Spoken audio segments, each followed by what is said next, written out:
નમસ્કાર, આપ જોઈ રહ્યા છો ન્યૂઝ 18 ગુજરાતી. આપની સાથે હું છું વિધાતા. સૌથી પહેલા વાત કરીએ ભરૂચની, જ્યાં મહિલાએ બે બાળકો સાથે આપઘાત કરી લીધો છે. ટ્રેનમાં પડતું મૂકી આ મહિલાએ આપઘાત કર્યો છે. અંકલેશ્વર નજીક ટ્રેનમાં પડતું મૂકી આ મહિલાએ સંતાનો સાથે ટ્રેન નીચે પડતું મૂકીને આપઘાત કરી લીધો છે. આ ઘટના બની છે ત્યારે આ ઘટનાની વધુ તપાસ કરવા માટે પોલીસે કાર્યવાહી હાથ ધરી છે. માહિતી આપશે સંવાદદાતા જય વ્યાસ. જય, આ ઘટનામાં શું વધુ અપડેટ મળી રહ્યા છે? જી વિધાતા, અંકલેશ્વર રેલવે સ્ટેશન નજીકની આ મોડી રાતની ઘટના છે કે તેમાં માતા અને બે પુત્રોએ ટ્રેન નીચે પડતું મૂકી અને આપઘાત કર્યો હતો. હાલ આપઘાતનું કારણ તો જાણવા મળી શક્યું નથી, પરંતુ આ મહિલા અંકલેશ્વરની જ રહેવાથી હોવાનું જાણવા મળ્યું છે. ત્યારે રેલવે પોલીસે ફરિયાદ નોંધી અને વધુ તપાસ શરૂ કરી છે. જી વિધાતા. જય, આભાર માહિતી બદલ. તો હાલમાં પોલીસે વધુ તપાસ હાથ ધરી છે. ટ્રેનમાં પડતું મૂકીને મહિલાએ આપઘાત કર્યો છે, પરંતુ શા કારણે આ મહિલાએ આવું પગલું ભર્યું છે પોતાના સંતાનો સાથે, તે દિશામાં વધુ તપાસ હાથ ધરાઈ છે.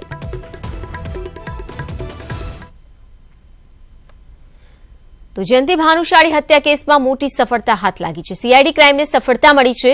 હત્યા કરનાર બે શાર્પ શૂટરને સીઆઈડી ક્રાઇમે ઝડપી પાડ્યા છે. જયંતિ ભાનુશાળી હત્યા કેસમાં શાર્પ શૂટરને ઝડપી લેવામાં આવ્યા છે.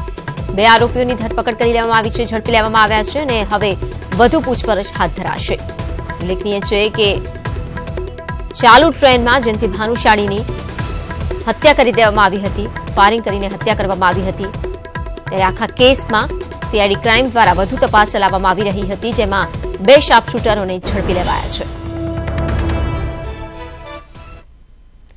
ગાંધીનગરમાં બજેટ સત્રમાં બંને પક્ષોને એકબીજાને ઘેરવા માટે બેઠકનું આયોજન કર્યું છે. 17મી ફેબ્રુઆરીના રોજ શાસક પક્ષ અને વિપક્ષની બેઠક છે. વિપક્ષના ધારાસભ્યોની બેઠક જે સાંજે 7 કલાકે છે, તો ગાંધીનગર સર્કિટ હાઉસ ખાતે આ બેઠક મળવા જઈ રહી છે. તો લોકસભાની ચૂંટણી પહેલા વિધાનસભામાં સરકારને ઘેરવા માટે વિશેષ રૂપે આ બેઠકમાં ચર્ચા થશે. તો વિધાનસભા શાસક પક્ષની સાંજે 5 વાગે બેઠક મળશે. વિધાનસભામાં રજૂ થનારા સરકારી વિધેયકો લેખાનુદાન બાબતે ચર્ચા કરાશે. તો 18મી ફેબ્રુઆરીથી બજેટ સત્ર મળવા જઈ રહ્યું છે. તે પહેલા બેઠકનું આયોજન કરવામાં આવ્યું છે બંને પક્ષ તરફથી. તો બજેટ સત્રમાં બંને પક્ષોએ એકબીજાને ઘેરવા માટે બેઠકનું આયોજન કર્યું છે.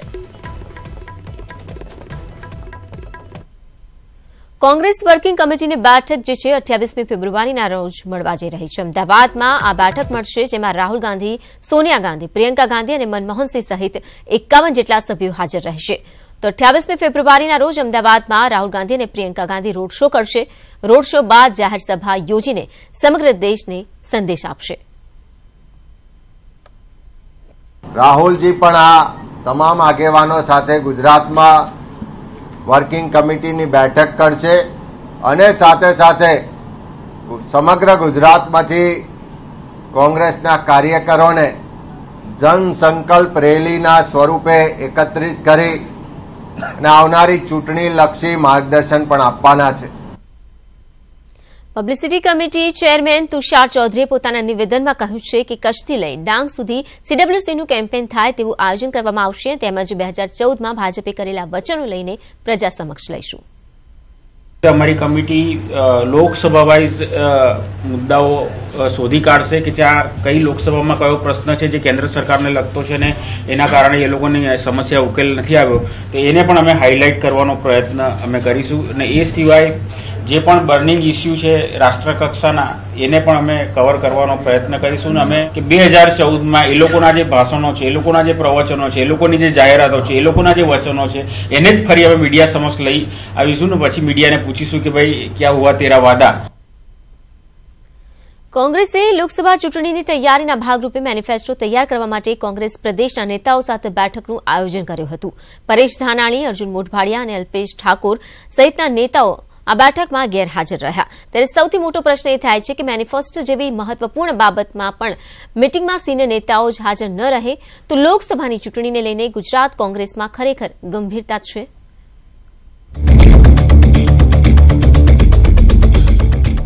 ચૂંટણી જીતવા માટે દરેક પાર્ટી માટે મેનિફેસ્ટો ખૂબ જ મહત્વનો હોય છે અને લોકસભાની ચૂંટણીમાં દરેક રાજ્યની સ્થિતિને આધારે કેન્દ્ર સ્તરે મેનિફેસ્ટો તૈયાર કરવામાં આવે છે.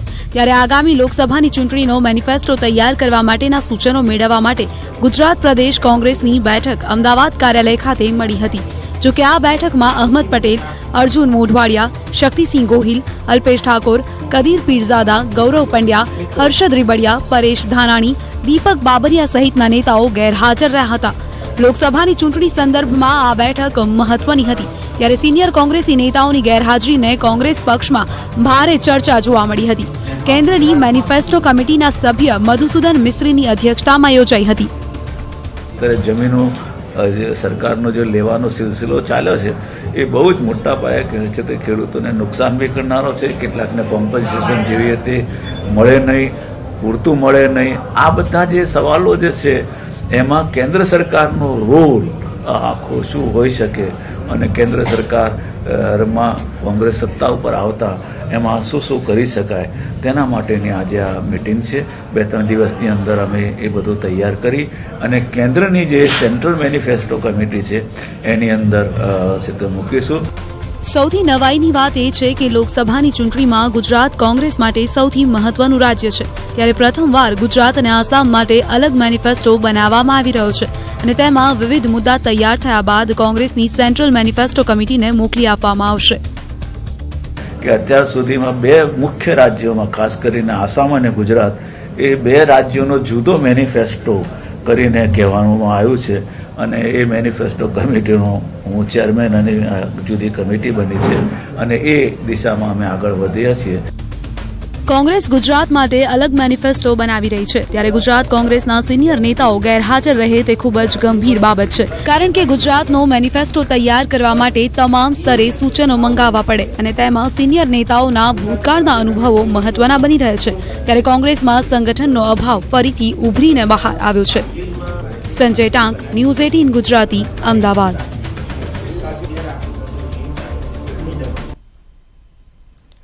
મહેસાણા જિલ્લાની નહીં પરંતુ સમગ્ર એશિયાની સૌથી મોટી ઊંઝા ગંજબજારની ચૂંટણી પ્રક્રિયામાં રાજકારણ ગરમાઈ ગયું છે. આડકતરી રીતે આશાબહેનના સમર્થકની ટીમને હાલમાં ચેરમેન પદ મળે તેવા એંધાણ વર્તાઈ રહ્યા છે. ગંજબજારના ઇતિહાસમાં પ્રથમવાર એકસાથે 948 મતદારો રદ કરતા ગૌરાંગ પટેલને ફટકો પડ્યો છે.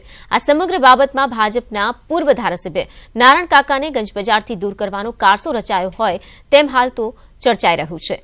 તો આમ તો વિસનગરમાં ભાજપની બેઠક હતી, પણ તેમાં ભાજપના મહામંત્રી કેસી પટેલનો વિરોધ કરાયો તો નારાયણ પટેલના સમર્થનમાં સૂત્રોચ્ચાર કરાયા. આ વિરોધ ઊંઝા એપીએમસીને લઈને હતો. કેવી રીતે સમીક્ષા કરી એ તો અત્યારે કેવું સહેલું નથી, પણ ખરેખર જો આ કરી છે એમાં થોડો ભેદભાવ હોય એવું દેખાય છે. હાલમાં કુલ 948 મતદારો ચેરમેન ગૌરાંગ પટેલના સમર્થકો હોવાને પગલે ચકચાર મચી છે. આનાથી નારાયણ કાકા અને ગૌરાંગ પટેલને સત્તાથી દૂર કરવા કોઈ મોટું માથું કામ કરી રહ્યું હોવાનું પણ માનવામાં આવી રહ્યું છે. તો સમગ્ર મામલે હવે ગૌરાંગભાઈ પટેલ બહાર હોવાનું કહીને મીડિયા સમક્ષ આવ્યા ન હતા. તો નારાયણ કાકાએ સરકાર સામે આક્ષેપબાજી કરી હતી. કેવી રીતે સમીક્ષા કરી એ તો અત્યારે કેવું સહેલું નથી, પણ ખરેખર જો આ કરી છે એમાં થોડો ભેદભાવ હોય એવું દેખાય છે. ગૃહ રાજ્ય વિભાગ દ્વારા 19 આઈપીએસ અધિકારીઓની પ્રમોશન સાથે બદલીના ઓર્ડર કરાયા હતા, જેમાં હિમાંશુ શુક્લાને એટીએસના એસપી હિમાંશુ શુક્લાની પોસ્ટ એટીએસમાં જ અપગ્રેડ કરીને ડીઆઈજી તરીકેનું પ્રમોશન આપવામાં આવ્યું છે. તો સેક્ટર 2ના એડિશનલ સીપી અશોકકુમાર યાદવને ભાવનગર રેન્જ આઈજી તરીકે બદલી આપવામાં આવી છે. આમ એક સાથે 19 આઈપીએસ અધિકારીઓની બદલીથી પોલીસ બેડામાં ભારે ચર્ચા જાગી છે. તો બીજી તરફ ગૃહ વિભાગે 40 ડીવાયએસપીની પણ બદલીના ઓર્ડર કર્યા છે.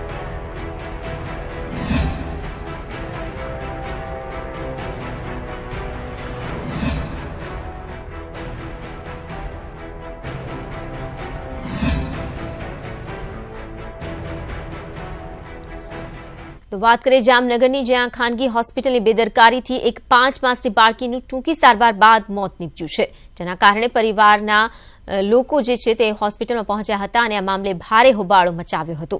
જામનગર એસટી ડેપો નજીક આવેલ ડોક્ટર કશ્યપ કાનાણીની યુનો ચિલ્ડ્રન હોસ્પિટલમાં એન્જલ મેહુલભાઈ ગૌરી નામની 5 માસની બાળકીને શરદી થતા સારવાર માટે લાવવામાં આવી હતી.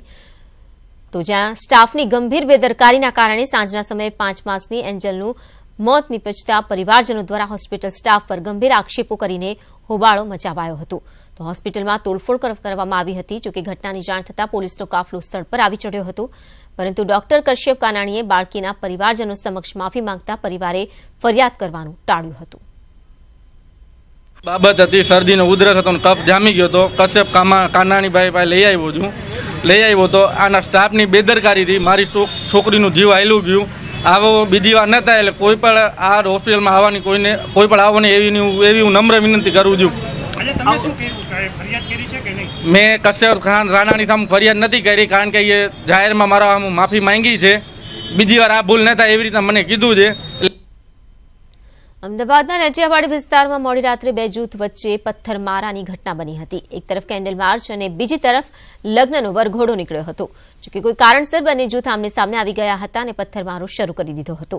તો આ અંગે પોલીસને જાણ થતાં જ પોલીસ ઘટના સ્થળ પર પહોંચી હતી અને પરિસ્થિતિ પર કાબુ મેળવ્યો હતો.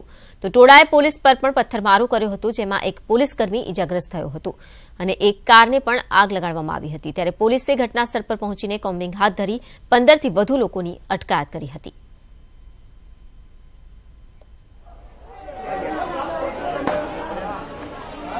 કોમની વચ્ચે સામસામે પથ્થરમારો થયો, જેમાં તાત્કાલિક પોલીસ પહોંચી ગઈ. અમદાવાદ શહેરના તમામ અધિકારી પણ અહીં આવી ગયા છે અને કોમ્બિંગ કરવામાં આવ્યું. શકમંદોને ડિટેન કરવામાં આવેલા છે. હાલમાં પરિસ્થિતિ કાબૂમાં છે.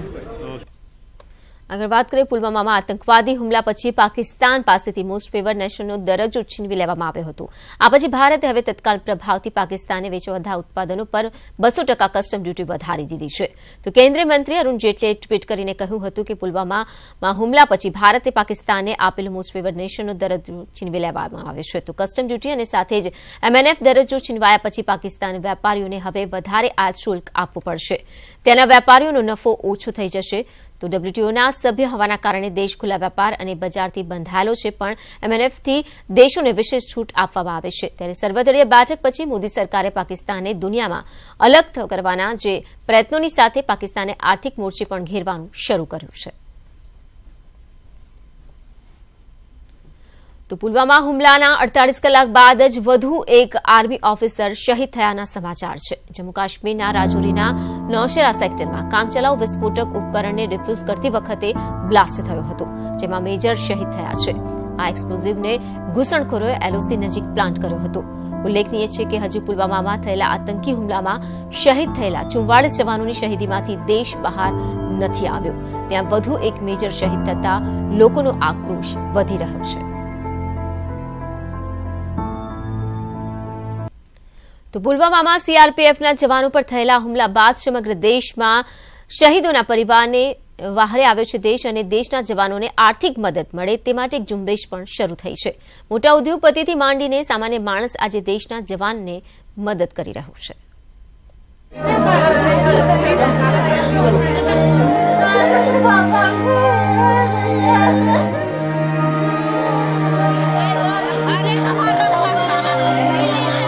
પુલવામામાં શહીદ થયેલા જવાનોના પરિવારોને મદદ મળે તે માટે કેન્દ્ર સરકારથી માંડીને વિવિધ રાજ્યોની સરકારે જાહેરાત કરી.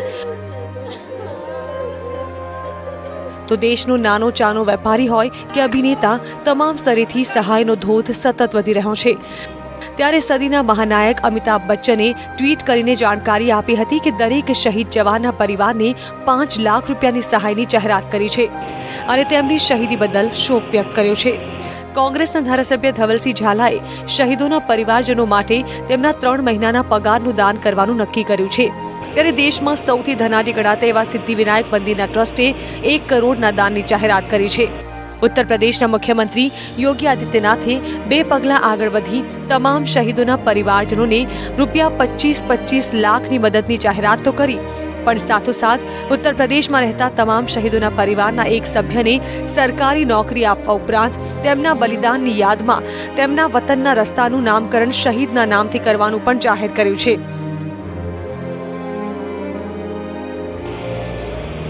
આંધ્રપ્રદેશે પણ ₹5-5 લાખની સહાયની જાહેરાત કરી હતી. તો નાયબ મુખ્યમંત્રી નીતિન પટેલે દેશના સૈનિકો માટે સાથે રહેનાર ગુજરાતીઓની પ્રશંસા કરીને સૈનિકો માટે 1-1 લાખનું દાન આપનાર એક બિલ્ડરની પ્રશંસા કરી હતી. પરિવાર આટલું મોટું દાન આપે છે અને એક પરિવાર દીઠ 1 લાખ રૂપિયા એક શહીદ દીઠ આપવાનો એમણે નિર્ણય કર્યો છે. એટલે કે 44 શહીદો જે થયા છે અત્યારે રેકોર્ડ ઉપર જેમના નામ આવી રહ્યા છે અધિકૃત રીતે, એવા તમામ 44 શહીદ પરિવારોને બાબુભાઈને એમના પરિવાર તરફથી દરેક શહીદ પરિવાર દીઠ 1 લાખ રૂપિયાનું દાન સહાય જાહેર કરવામાં આવે છે. કાશ્મીરના પુલવામા સીઆરપીએફના જવાનો જે શહીદ થયા તેમના પરિવારને કંઈક મળે, તેમને કંઈક સહાય મળી રહે તેના માટે મેં મુખ્યમંત્રીશ્રીને પત્ર લખ્યો છે અને પત્રની અંદર મારા છેલ્લા 3 મહિનાનો પગાર તેમના પરિવારજનોને આપવાની વાત કરી છે. સાથે સાથે હું રાજકીય આગેવાનોને કહેવા માંગુ છું કે જે પ્રમાણે રાજકીય ભાષણો થઈ રહ્યા છે, જે પ્રમાણે આયોજનો થઈ રહ્યા છે, હું આવનારી પેઢી એને માફ નહીં કરી શકે. તો અમદાવાદના ચાની લારી ચલાવતા એક યુવક એક ઉત્તમ ઉદાહરણ પૂરું પાડ્યું અને તેણે જણાવ્યું કે તે આજે જેટલી ચાનું વેચાણ થશે તેના નફાની રકમ શહીદ જવાનોના પરિવારને દાન કરશે અને તેની આ દાનની સરવાણીને લોકોએ વધાવી લીધી હોય તેમ સામાન્ય દિવસ કરતાં વધારે ચાનું વેચાણ થયું હતું. એક ચાવાળાની દેશ પ્રત્યેની લાગણીને સૌ કોઈએ વધાવી છે. તો મોરબીના યુવાનોએ એક જ દિવસમાં રૂપિયા 10 લાખનો ફાળો ઉઘરાવ્યો તો એક નાના બાળકે તેની બચતની રકમ શહીદ પરિવારને દાન કરી. શુક્રવારે જ મોરબીના સિરામિક ઉદ્યોગે 1 કરોડથી વધારે રકમ શહીદો માટે એકત્ર કરી હતી. પાકિસ્તાનને જેને માર્યા છે એની માટે આવ્યો છું. એના માટે તું શું દેવા માટે આવ્યો છે? તારે અહીંયા ફાળો આપવા આવ્યો? ફાળો આપવા આવ્યો છું. ગુડ લક આપી દીધો મેં. મારો ગુડ લક આપી દીધો મેં. આ તો હજુ શરૂઆત છે, ત્યારે આગામી દિવસોમાં માત્ર રાજ્ય સરકારો જ નહીં પણ સામાન્ય માણસ પોતાની ક્ષમતા મુજબ શહીદ સૈનિકોના પરિવારની દરકાર લઈને એક નવા સીમાચિહ્ન બનાવે તો નવાઈ નહીં. અને હાલ દેશમાં જે માહોલ સર્જાયો છે તે જોતા એક વાત નક્કી છે કે સરકાર ગમે તે હોય પણ જ્યારે વાત દેશદાજની આવે ત્યારે દરેક ભારતીય એકબીજા સાથે ખંભેથી ખંભા મિલાવીને ઊભો છે. Bureau report, news 18 Gujarati, Ahmedabad. તો પુલવામામાં આત્મઘાતી હુમલામાં શહીદ થયેલા જવાનોની વહારે સમગ્ર દેશ એકજૂટ છે. દેશભરમાંથી સહાયનો ધોધ વહી રહ્યો છે. શહીદ થયેલા જવાનોના પરિવારની મદદ માટે રિલાયન્સ ફાઉન્ડેશન પણ આગળ આવ્યું છે.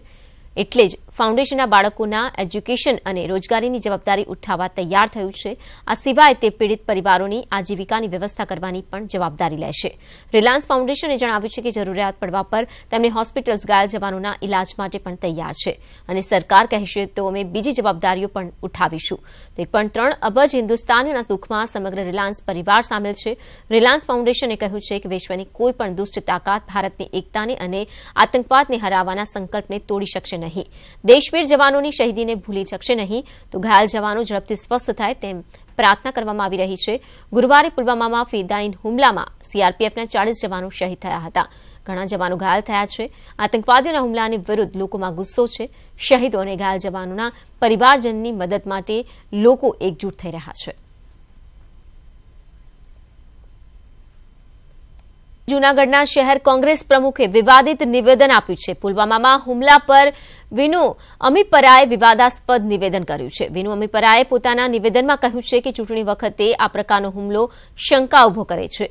આ હુમલામાં જવાનોની હત્યા કરાવી રાજકારણ કરી ચૂંટણી જીતવાનું ષડયંત્ર વિનુ અમીપરાએ ગણાવ્યું છે. આ સાથે જ તેમણે એવું પણ કહ્યું છે કે જો કોંગ્રેસ સત્તામાં આવશે તો આ અંગે ખૂબ જ ઝીણવટભરી તપાસ કરવામાં આવશે.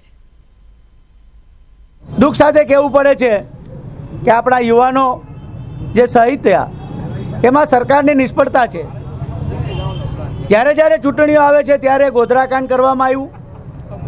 આજે શંકા જાય એવી રીતે આ જવાનોની હત્યા કરવામાં આવી છે. કોંગ્રેસની સરકાર આવશે તો આની તટસ્થ તપાસ થશે.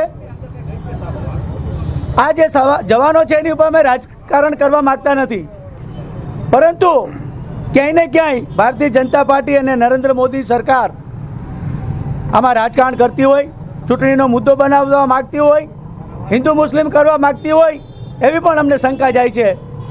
એટલે અમે ચિંતા પણ વ્યક્ત કરીએ છીએ અને આજે શ્રદ્ધાંજલિ પણ આપીએ છીએ. સુરત જિલ્લા પોલીસ દ્વારા હાફ મેરેથોન દોડનું આયોજન કરાયું. બારડોલી 2019 હાફ મેરેથોનમાં મોટી સંખ્યામાં દોડવીરોએ ભાગ લીધો હતો. આ મેરેથોન દોડનું ફિલ્મ અભિનેત્રી અમીષા પટેલ તેમજ SF સૂર્યા ભારદ્વાજે ફ્લેગ ઓફ કરાવ્યું હતું. મેરેથોન દોડનું બારડોલીના ઐતિહાસિક સ્વરાજ આશ્રમથી પ્રસ્થાન કરાવાયું હતું. બારડોલી 2019 હાફ મેરેથોન દોડનું આયોજન કરવામાં આવ્યું હતું, જેમાં ખાસ ઉપસ્થિત રહી ફિલ્મ અભિનેત્રી અમીષા પટેલ. ફ્લેગ ઓફ કરીને અહીં પ્રસ્થાન કરાવાયું હતું હાફ મેરેથોન દોડનું, જેમાં મોટી સંખ્યામાં લોકો જોડાયા હતા. અમીષા પટેલ તેમજ સૈફુર સૂર્યા ભારદ્વાજ દ્વારા ફ્લેગ ઓફ કરવામાં આવ્યું હતું અને ત્યારબાદ પ્રસ્થાન કરાવાયું હતું દોડનું. પોલીસ દ્વારા આયોજન કરવામાં આવ્યું છે બારડોલી 2019 હાફ મેરેથોન દોડનું, જેમાં મોટી સંખ્યામાં લોકોએ ભાગ લીધો છે.